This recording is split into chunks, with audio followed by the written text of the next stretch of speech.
the gotcha. That's the thing where it's like, oh, why wouldn't I just go buy all the HSIs at all the discounts, and now I've got a ton of hex, and let me go, crap, I can't sell these for 15 years. So that's the only gotcha you got to look out for. Not that it's not like a, it's not a big deal. It's just that, when it says discount in hex, it's really like a discount in hex stake, I would say. And that's what ICOSA is supposed to help out with, though. That ICOSA's down, blah, blah, blah.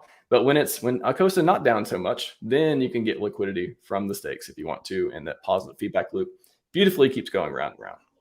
Exactly. And on that note too, there's a reason why possibly in the future that ICOSA could be returned to its ceiling price in the coming number of months, maybe over the next year, or it has some help getting that. And that's another tweet that Alex made today that was to do with forking Rocketpool. I don't know if you've seen that. I think you have. We talked about it in the green room. My man is on fire. I've heard him talk about it earlier, like maybe a month or so ago. He was like, what do you guys think? I should fork Rocketpool? I'm like, yes, fork Rocketpool. Yes. I went, what's Rocketpool? And then so yeah, it's like, basically, I mean, honestly, it wouldn't be an inappropriate response to anything Alex from Hedron says. Be like, yeah, just I think you got the right judgment. I think you know what's up. But yeah, you want to tell us, like, what's the big deal about this? Yeah, well, the thing that's really cool about that is, now we have to understand like what Rocketpool is in the first place. So Rocketpool is a staking platform that allows people that don't want to be a validator to still stake with a validator and earn rewards in, well, the Rocketpool you stake to earn both ETH and the RPL token, which is the Rocketpool token. Now, my understanding is you also have to stake Rocketpool as, I think it's like as like an insurance, with the stake that you provide to a validator.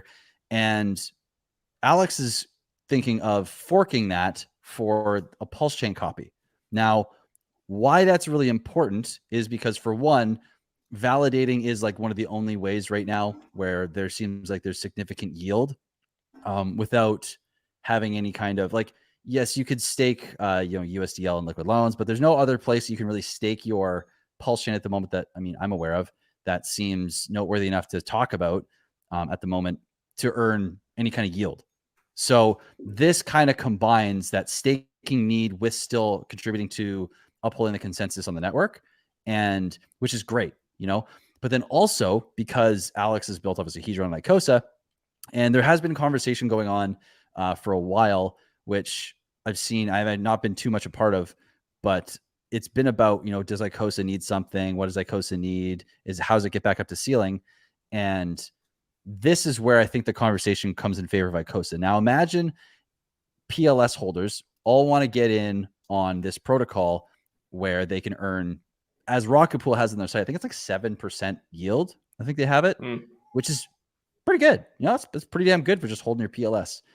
Now, imagine every single person, because PLS is going to be wildly popular in terms of of the people that know about PulseChain, the ecosystem. The Pulse token should be pretty damn popular. I think it's fair to assume that. So let's say the majority of those people want to make some, or even half want to make some yield on that Pulse. Well, now all those people have to buy ICOSA in order to stake their Pulse. There's not that much liquid ICOSA on the market right now. So the market's very illiquid. So let's say we had the liquidity that we had right now, which I don't think we will, that could slam ICOSA back up to the ceiling quite quickly. Now, there's nuance to this, of course, talking about Ethereum versus a PulseChain ICOSA. And as you can see, there's a comment below talking about ICOSA, coming over, Ethereum ICOSA coming over to participate, to maybe contribute to the Ethereum ICOSA ceiling. But really, and there's more to this too. I know they're hashing out the conversation in the background, and I've had some thoughts, but I don't think actually I'm quite there in terms of where my ideas are. So I think these guys already know some really cool ideas, like auctioning off the ICOSA if there's slashing going on.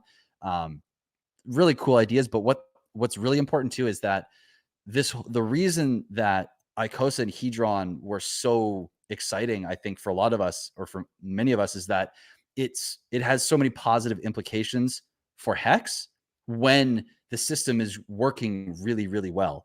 And if this could be one of the catalysts that propels the system to function very, very smoothly, I mean, that could only assist in price performance for Hex as well, and the rest of the ecosystem. So this is just one more leverage point that possibly could be used to bring everything up quicker and faster, or just be of massive assistance to the ecosystem in general.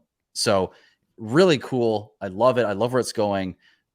This is probably going to be a process before we know actual details. Like he said, I think in one of these comments, it's like, this is just napkin tokenomics. Like this is just kind of hashing it out, like the early days of ICOSA in Telegram.